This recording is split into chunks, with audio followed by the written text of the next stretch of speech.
So in this episode we will be putting this car on scales, we will talk about weight distribution, we will take a look at the numbers because they are important for competitions. Then we will get back to the ESC tune because in the previous episode we made some mistakes, which we need to take a look in detail, what we made and why, and what is important and what is not. Then the body, as you can see, is finally on. I finally received the magnetic mounts for it because this body actually originally came with this chassis. It's not made by me and it was using those body posts, which I really don't like. So that's now on, and car is drifting now completely different, of course, with this extra weight now on it. So we probably will still use those tires. I will put it on the floor, you will see how it drifts now. And yeah, if you remember those white wheels which originally came with this chassis, those tires I finally got off, the ones which was glued on. And yeah, how I actually made it happen is with boiling water. That was making that glue to crack, and it still was very hard to get it off, but you know, I finally got it off. Because yeah, it's not a good idea, you know, with those wheels. I still need to clean them up. They actually used to be chrome color, but they just painted white. They look a little bit better with this body, so that is why I still want to reuse them. And those are the competition tires, which we will be putting on as well, but probably not in this episode, because let's work with what we have, and then we will get to the next things. Okay, so let's get straight to my settings. So version 2, as you can see, I will scroll and I will stop only in the places which I changed. So if you want, you can, you know, pause the video and take a look at what settings I have. So let's go down. So let's stop at neutral range, 6%, leaving default this one. So what this parameter does actually is your throttle input. So you can make a little bit like a free play before it's actually start triggering. So this probably parameter will depend on what remote controller you are using. And yeah, if you feel that it's very sensitive, that you know, at that kind of neutral position, then by increasing this one, you can get a little bit free play. So, you know, between your brake and your throttle, so you have a little bit that gap. So that's there, that one you can adjust. Coast 0, coast is just letting the motor kind of longer to spin out, which we don't really need. Now next one, PWM drive frequency, let's talk about this in a little bit. So the higher the value, which is I'm at maximum currently for my ESC, this will make your inputs much more smoother. This will be kind of heating up ESC a little bit more, but you will have much smoother inputs, because at the end of the day, what we are going after after a smooth input for our drift car. We don't really need, you know, like jiggery and like very aggressive settings, you know, so that's there. Next to after that is softening value and softening range, is something which we can probably play, you know, at some point, which is well helping out with softening our throttle inputs. But we can do as well, of course, a lot from the modern remote controllers, so that's just there. Now, next one, drag brake. You are now noticing that I started to use drag brake. Why I'm starting to use drag brake, I will explain that a little bit later. But this value, if you will play, you can play starting from 0 till 20 maybe, you know, so that would be the range approximately. Now maximum force brake is still 100, that's what I had before. Now brake frequency, I dropped down from 16K to 8K, because where it's coming to braking, I don't really need kind of softening out my brakes. So I probably want them to work a little bit more aggressive, you know, so that's just now dropped to 8K. Now next one, you will notice that my boost timing is only 8 degrees, nothing crazy. And you will notice as well that my boost RPM and RPM is actually dropped a lot. Okay, again, I will explain this why I did a little bit later. My turbo timing as well is only 8 degrees. Again, I will explain why I drastically dropped that down. And turbo increase rate, I left to the default settings instead of instant. And again, why I did that, I will explain that in a second. So those are my settings. This is how I'm currently running. and it feels much better, of course. Okay, so before we actually get to the timing, we need to know a couple things. So let's start with first thing, which is final drive ratio, known as well as FDR. So why we need to know final drive ratio is simply because that's something which we can use as well to adjust the wheel speed. Because back in the days, you know, when the timing was not as flexible as it is these days, a lot has been done with FDR, you know, to change the wheel speed. So how to calculate the FDR on the MST RMX 2.5 is quite simple. So first of all, what you need to know your spur gear, how many tools you have. So in my case, I have 80 T spur gear. They can be bigger as well, 86, 92, whatever it's going to be, you know. Then the next one is that we need to divide now this one with our pinion. So in my case, I'm using 22 tooth pinion. So that's the gear which is sitting on a motor. And the gearbox for the RMX 2.5 ratio is 3. So that will be times 3. So equals, it's gonna be 10.91. So that's my final drive ratio for my RMX 2.5. And yeah, the gearbox ratio as well will depend of car you have. So keep that in mind. If you don't know what it is, just simply Google, you will find that number. But the calculation is quite simple, you know. So now, what we are looking at this. So like I said, the higher this number, the lower wheel speed you will have. The lower the number, the higher wheel speed you will have. Where it's important of course where you are driving. If your track is small, of course you do not need that much wheel speed. And if you are running on a bigger track where you need more speed and maybe your traction as well is higher, then of course you probably will be looking for a higher wheel speed, which of course higher wheel speed will be much higher temperatures and so on, kind of. Right, so now if you are questioning yourself, you know, what are the approximate range in which we are looking our FDR to be, is approximately, I would say in average, it's gonna be for the drift on slippery surfaces, 9.5 till, let's say 12.5. Somewhere in this range you want to be. So when I was putting my pinion on in the video previous one, I was talking that I would like to go down to 20 tooth pinion, and that would make my FDR 12 in this case, which is, again, like I said, I'm running in a very tight spaces currently, so I really do not need that wheel speed so much. But what it gives me, increasing this one, is that I will have much better resolution, you know, on my inputs. Now let's talk about next thing before we are getting to the timing, is that before we get to the tune, what we need to know in which RPMs actually our motor is running without any electrically kind of boosted timing, you know. So in my case, my example gonna be that my motor without any boost and turbo timing is running up to 38,000 RPM. Okay, so that is why it's important that you need to know how high RPM will be for your motor, so you can actually tune your ESC, you know, accordingly. Keep in mind as well that different ESCs, different motors, there can be lots of different, you know, other things you need to pay attention to, because not every single brushless motor is exactly the same. Same applies about the ESC tune as well. Not every single ESC parameters kind of looks the same, but they do not act the same. So always keep an eye in your kind of user manuals, you know, where it's coming to tuning settings, what they are actually saying.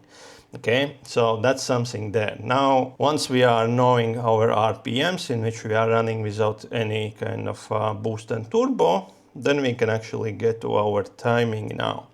So my motor currently is actually from the factory already set to 30 degrees timing. Okay, so we are looking in a range from 0 till 60%. Sorry, not percent, but degrees timing, yeah. So why it's from 0 till 60 is simply because technically, if you are going over 60 degrees, your motor should start spinning backwards. And you don't really want that. So that's there. I do not say that every single motor will does that. Again, like I said, there are differences, but in majority, that's something we are keeping in head, yeah. And I was reading around as well a lot. So according from the information, what majority was recommending is that actually we do not really want to go even over 50 degrees of timing.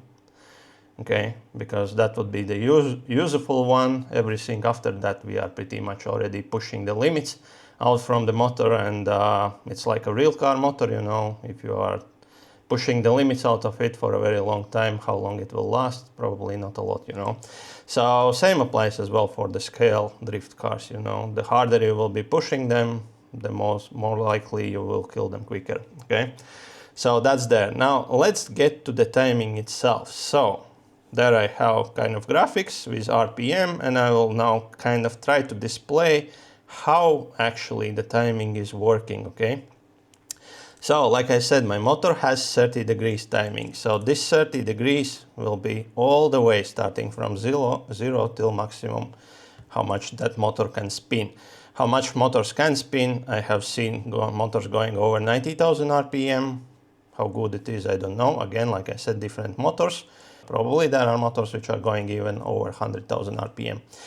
But now, so boost timing is the one which will be coming in first. And in my settings, I said that it will be coming starting from 5,000 RPM till 38,000 RPM. What's going to happen after 38,000 RPM? It's not that boost timing will be taken away. It's not working like that. So what's going to happen actually in this range? So from 5,000 till 38, I will be kind of gradually gaining my boost timing. Okay, so it will go 1, 2, 3, 4, and it will be gradually adding it in. And 38 means that's where actually I'm now at 38 degrees, because there I was 30 degrees and I'm applying my throttle, you know, and 38 degrees actually I will reach when I'm at 38,000 RPM. So that is why it's kind of important, you know, to know your maximum RPM which you can get without any extra boost and turbo timing which is coming from your ESC, but the motor itself, how quickly it can spin. Without that, why this number is important? Of course, you can decrease this 38, go let's say down to 24 if you want. Then what's going to happen? Your boost will be increasing from the set, which is 5,000 till 24. After that, you're already running 38 degrees. Why you want to spread this out as much as possible is simply, again, we do not want, you know, let's say there is our kind of motor RPMs, you know, the power, and it's just like boom, going like this, and then you have, you know, something like this, and then it goes down. You want this to make it so it's, you know, nice looking like that, okay? Because this will give you smoothness, not something like this in your graphic where it's coming to your motor inputs, you know? So that is why we are trying to spread out everything as much as we can. Now, this is how the boost timing is working. Now let's get to the turbo timing. So when turbo timing actually comes in, is not accordingly to the RPM which you are running. Of course, you need to reach some amount to get maximum out of it, but the turbo timing is activated when your throttle input is actually floored down, okay?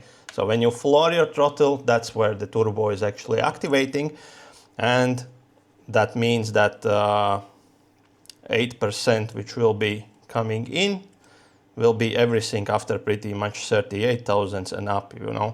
Like I said, you still can floor it as well a little bit lower down, but your total timing, the peak you will reach only after pretty much 38,000 and up. Then of course, again, at some point, not the timing will start decreasing, but your power will be decreasing in this case. But yeah, everything up from here, we are actually will be approaching already 36 degrees timing. So what we are doing, we are pretty much calculating together. So motor timing boost timing, turbo timing, we need to calculate it together.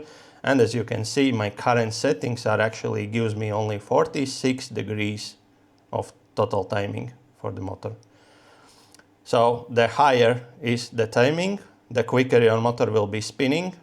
Again, I will remind you that I'm running in small area on slippery surface. I really do not need those like 90,000 RPM or whatever it's gonna be. So this is only when you really want to come close to 60. If you, like I said, you are running on a very big track where you actually need that speed and your traction is maybe quite high, then you need as well that speed so you can actually break it loose, you know, easily. But everything in general, I would say, because there are probably not so many tracks in the world large where you need that, you know, maximum speed everywhere. For majority, everything up to 50 is probably where you want to stay. Because what's happening after you are approaching 50 and over to 60, and somebody is probably even going over that, which is not great at all, is that the more you will be pushing out to your motor, the hotter it will get. So what's happening with the motor if it gets hot? You are actually will be losing the power of your motor, because magnets do not like heat, so they will get weaker with the time, and here you go, your motor will get weaker. I have seen people running, let's say they have 30 on a motor, plus 25 they putting a boost, and plus 25 they are adding turbo. So what's happening in this case? We are already at 70 degrees, and pretty much after 60 our motor starts spinning backwards. So of course when you are running that quickly it won't start, but what's happening, you are pretty much burning down your motor and you're burning down probably as well your ESC. Okay, so that is why keep it below 50, don't go over that. If you will need increase it. Again, you see a lot of information actually mixes up probably online, not only with drift, but also with on-road racing, where cars are getting pushed much harder, much more heat has been generated than it's probably in a drift, because in a drift we are losing traction very easily, and yeah, our motors are not getting forced that much, I would say, you know, like I said, until it's of course very huge track with a lot of grip, like carpet, you know, and something like that. But in general, yeah, we are not really worrying about the temperatures on the small tracks, because we are not pushing limits that much. Okay, because your drift RPMs, you will be drifting in a range from 5, I would say, up to 20, you know, that's your average range where you are drifting normally, and then when you need to break loose, that's where you are actually hitting your throttle more. So that's there. Now let's talk about drag brake. Why my drag brake is 15%. It's simply because I could leave it, of course, switched off, not use drag brake at all, but what drag brake helps, especially when in my tight areas, you know, if I'm going like sideways and I need to now switch to other side, drag brake actually helps in this situation, because it will be like acting a little bit like, you know, it's not of course braking my car instantly, my wheels are not locking, but it slows down, and by inners, you know, the car actually will be transitioning much better from one transition to another. So yeah, that's there. That is why I'm playing with it, and I found that I really like, you know, to use a little bit drag brake. So try out yourself, you know. Like I said, from 0 till 20, around this range you can play with it, because if you will be harder, that of course will be slowing down your car much more. Again, this most likely depends on what type of surface, what type of traction your tires are.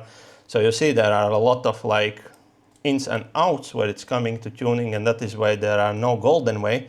But yeah, the settings which you saw currently, if you are running, like I said, on slippery surface like tiles, you know, painted floor or something like that, and it's not huge track, then those settings which you saw in my situation, you know, if you're of course as well gearing, FDR is coming close to my one, this is probably a good starting point for you, because that was struggle for me as well, you know.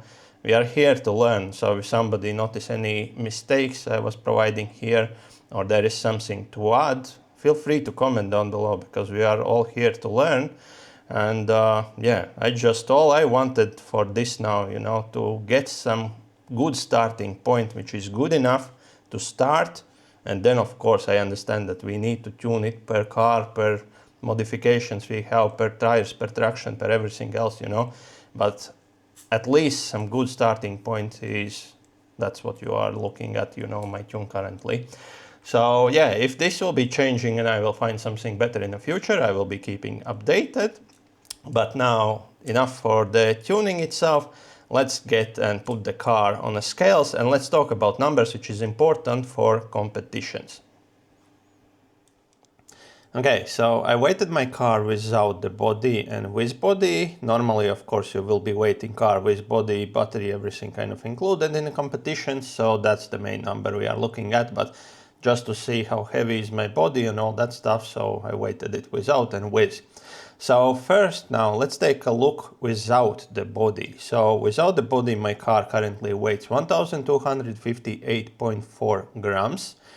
Now, if we are looking on a left and right weight bias, we are pretty much 50% on both sides, which is great. Our car is pretty much leveled out, good. And if we are looking to front and rear weight bias, then front we have 37% weight distribution, and back we are sitting at 63, which as well is kind of good. So main our electronics is pretty much moved to the back, so that is why we have such weight distribution. Now let's take a look how heavy is our car with the body. So with the body our car weighs 1430.1 grams. Which is, let's say, on a heavy side.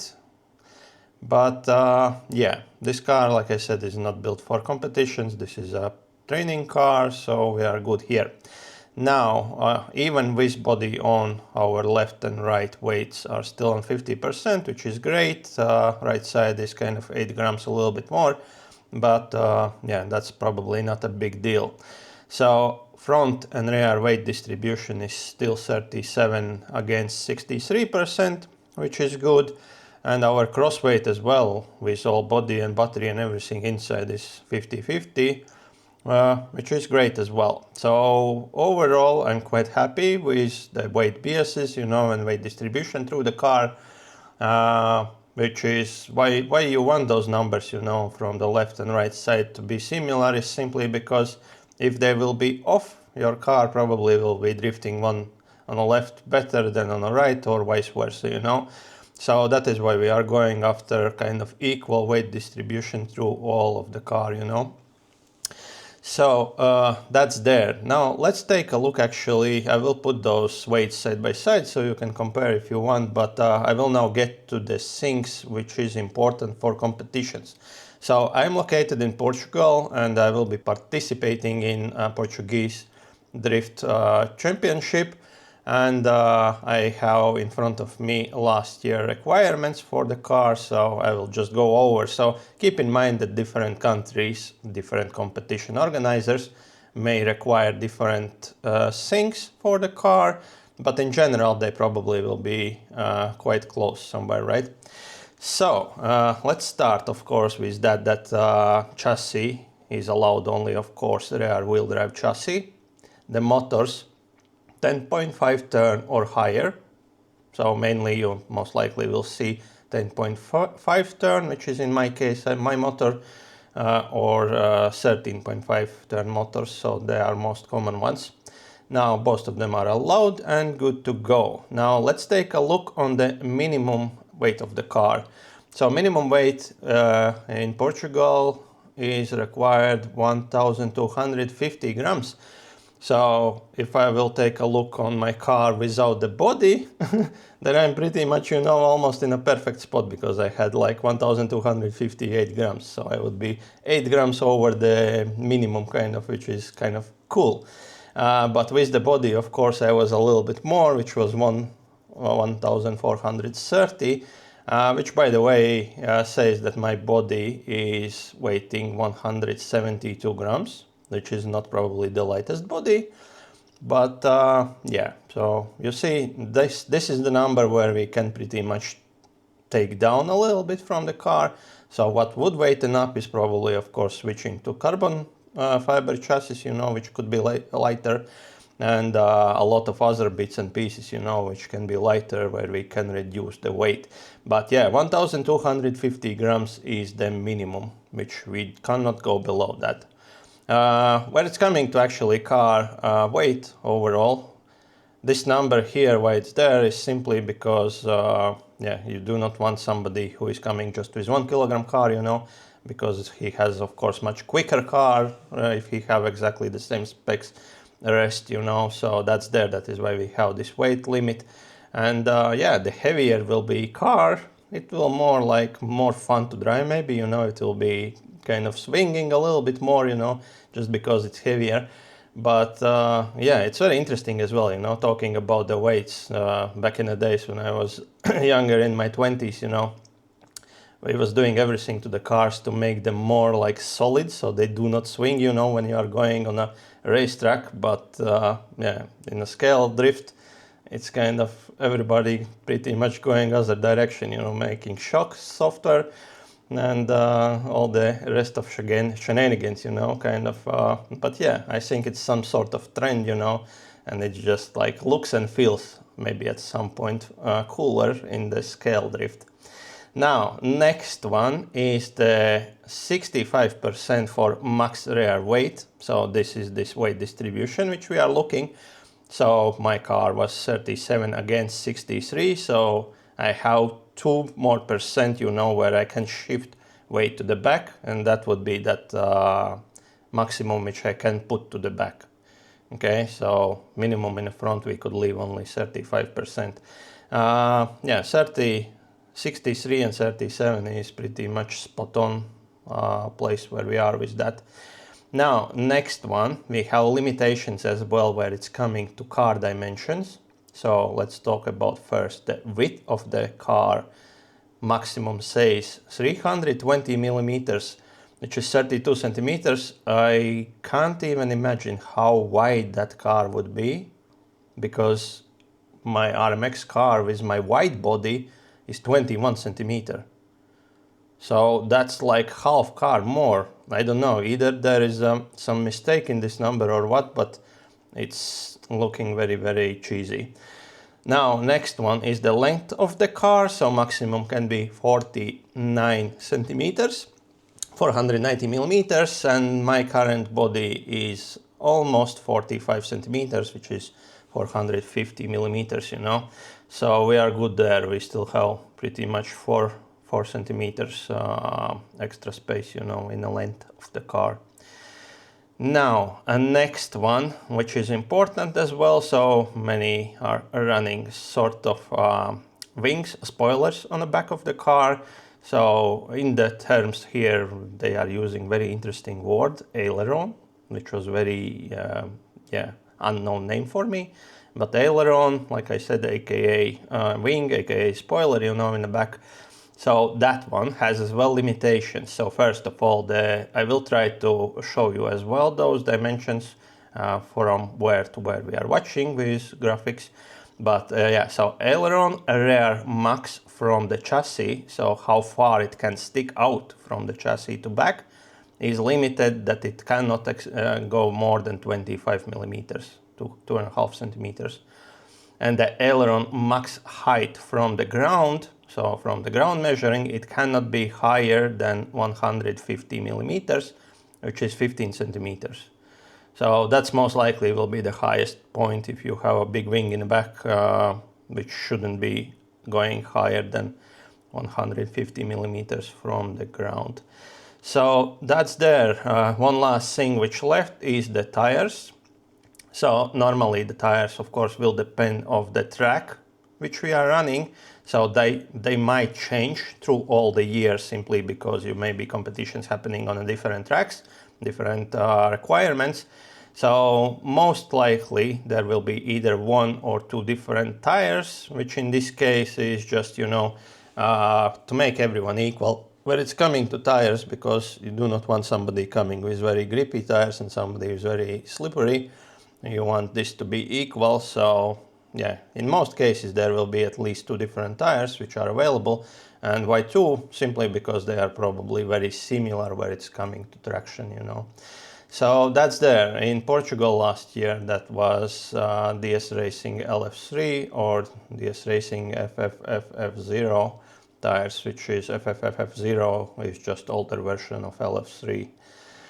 So that's there. Those are requirements in the Portugal, and yeah, so if you are looking to participate as well in some sort of competitions, those things you need to find out and you need to keep that in mind when you are building your car, you know, because otherwise you won't be able to participate and you will be disqualified if your car does not fit those requirements. So with all that being said, let's put the car on the floor with all the body and I will show you how it drifts currently with the body.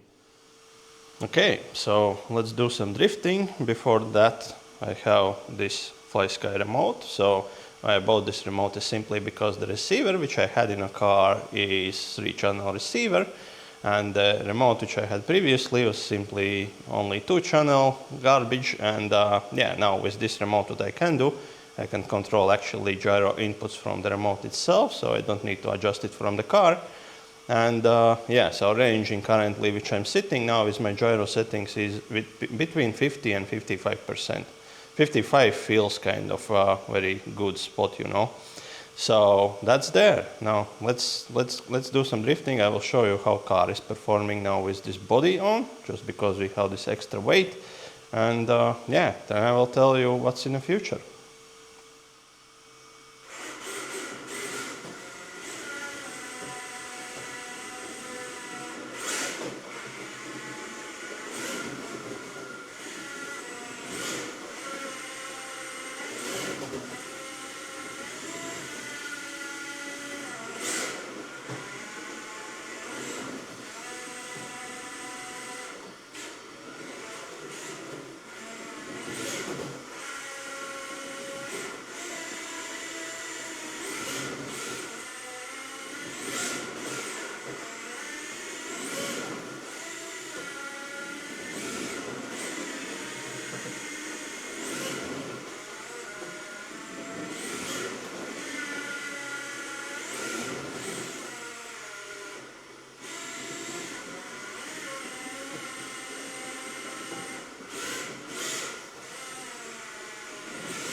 Car is drifting, I would say, quite okay. This is now to my skills already coming, you know, how good I am. There are, of course, a couple things yet to do. Like I said, future plans for this car. So next episode, what we will be doing, we will get those competition tires finally on. And we will put this car on alignment track, because that's something I want to check as well, because I think that there could be some issues. So we will take a look on that one and we will try to get good kind of settings again, you know. So that should improve as well. So we'll be most likely doing step by step. So we'll put the tires on, we'll try out with the tires without adjusting the alignment, and then we will do adjustment check, do alignment if needed, and we'll see how then car performs. Apart from that, those will be major things which I'm planning for this car, where it's coming to handling, you know. Of course, there are still a couple things we can improve in the future. So for example, we can change the gyro, we can change the servo, because currently we are running with stock ones. And the shocks are probably in the next thing as well, you know, what we could change. But as it is for now, I would say the car is driftable already. So yeah, it's just practice now. So I hope you like this episode and you gain a lot of information.